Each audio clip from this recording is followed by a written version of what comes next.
سود لے کر اللہ سے جنگ کر کے بھی کوئی آدمی نجات پا سکتا ہے.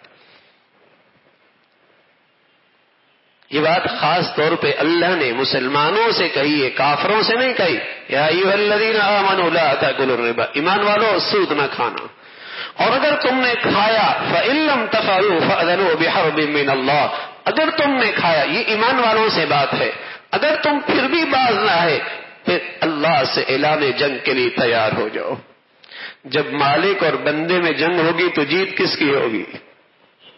مالک ہی کی ہوگی نا.